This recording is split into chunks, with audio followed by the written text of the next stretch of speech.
សង្គមស៊ីវិលអំពាវនាវឲ្យរដ្ឋាភិបាលថៃបន្តជួយសង្គ្រោះដល់ពលករបរទេសរងគ្រោះក្នុងហេតុការណ៍បាក់រលំអគារដោយសារគ្រោះរញ្ជួយដីឲ្យបានឆាប់រហ័សដោយគ្មានការរើសអើងនិងអំពាវនាវឲ្យរដ្ឋាភិបាលកម្ពុជាផ្តល់ជំនួយមនុស្សធម៌ដល់សាច់ញាតិនិងពលករខ្មែរដែលរងគ្រោះក្នុងហេតុការណ៍នេះដើម្បីកាត់បន្ថយទុក្ខលំបាកផ្សេងមជ្ឈមណ្ឌលសម្ព័ន្ធភាពការងារនិងសិទ្ធិមនុស្សដែលហៅកាត់ថាសង្ត្រាល់សរសេរនៅលើទំព័រ Facebook របស់ខ្លួននៅថ្ងៃនេះថាក្រោយករណីបាក់រលំអគារនៅក្នុងទីក្រុងបាងកកអស់រយៈពេល11ថ្ងៃចាប់តាំងពីថ្ងៃទី28ខែមីនារហូតដល់ពេលនេះបងប្អូនសាច់ញាតិពលករចំនួន2គ្រួសារដែលធ្វើការនៅក្នុងអគាររលំបាក់គឺអ្នកស្រីឆៃសុភ័ណ្ឌនិងកញ្ញាសាន់ដែននៅតែបន្តរងចាំនៅខាងមុខអគារដោយសង្ឃឹមថាពួកគេនឹងមានជីវិតនៅឡើយអង្គការសង្ត្រាល់អះអាងថាអ្នកស្រីឆៃសុភ័ណ្ឌគឺជាម្ដាយជនរងគ្រោះឈ្មោះផល្លារតនាដែលរស់នៅ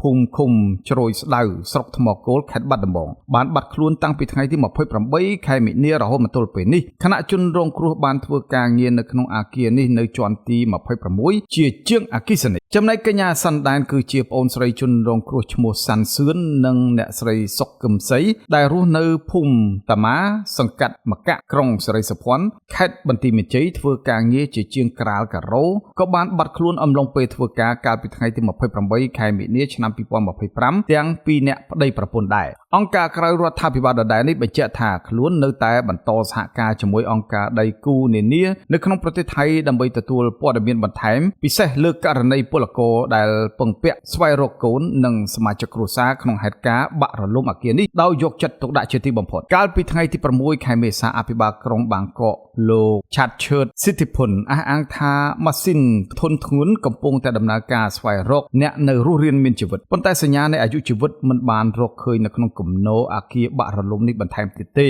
គិតត្រឹមថ្ងៃអាទិត្យម្សិលមិញមនុស្ស18នាក់ត្រូវបានបញ្ជាក់ថាស្លាប់76នាក់ផ្សេងទៀតកំពុងតែបាត់ខ្លួននិង9នាក់ត្រូវបានជួយសង្គ្រោះពីហេតុការណ៍រលំបាក់អគារនេះកាលពីថ្ងៃទី28ខែមីនាឆ្នាំ2025ប្រទេសថៃមានគ្រោះរញ្ជួយដីកម្រិតធ្ងន់រហូតដល់បណ្ដាលឲ្យអគារកម្ពស់30ជាន់បាក់រលំនិងមានកម្មកររាប់សិបនាក់ជាប់នៅក្នុងនោះដោយសារម៉ោងដែលរលំនោះគឺជាម៉ោងធ្វើការរបស់ពួកគេជុំវិញបញ្ហានេះក្រុមបណ្ដាញការងារផ្នែកពលករ Migrant Working Group លើកឡើងថាកាលពីថ្ងៃទី2ខែមេសានេះប្រសិនបើរដ្ឋាភិបាលនិងក្រសួងការងារមិនមានប្រព័ន្ធផ្ដល់ជំនួយដែលល្អនៅនឹងកន្លែងទេនោះអាចនឹងធ្វើឲ្យកម្មករដែលរងគ្រោះដោយសារគ្រោះរញ្ជួយដីនេះមួយចំនួនធំអាចនឹងមិនទទួលបាននៅជំនួយនោះទេ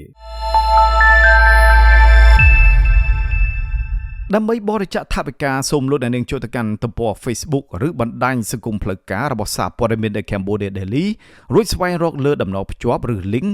ឬអង្គាសរបស់សារព័ត៌មាន The Cambodia Daily លើ GoFundMe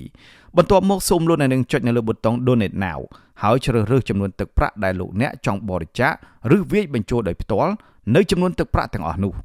បន្ទាប់ពីវាយបញ្ចូលទឹកប្រាក់រួចទាញចុះមកខាងក្រោមនៅត្រង់ចំណុច Payment Methodសូមលោកអ្នកនាងចុចយកពាក្យ credit ឬ debit រួចបំពេញ email ឈ្មោះលេខកាតលេខសម្ងាត់3ខ្ទង់ព្រមទាំងឈ្មោះរបស់លោកអ្នកដែលមាននៅលើកាតបន្ទាប់មកទៀតត្រូវជ្រើសរើសយកប្រទេសដែលលោកអ្នកកំពុងរស់នៅប្រសិនបើលោកអ្នករស់នៅក្នុងប្រទេសកម្ពុជានៅត្រង់ចំណុច postal code សូមបំពេញលេខ12000បន្ទាប់ពីបញ្ចូលចំនួនទឹកប្រាក់និងព័ត៌មានរួចសូមលោកអ្នកនាងចុចនៅលើប៊ូតុង Donate Now ជាការស្រេចសូមអរគុណ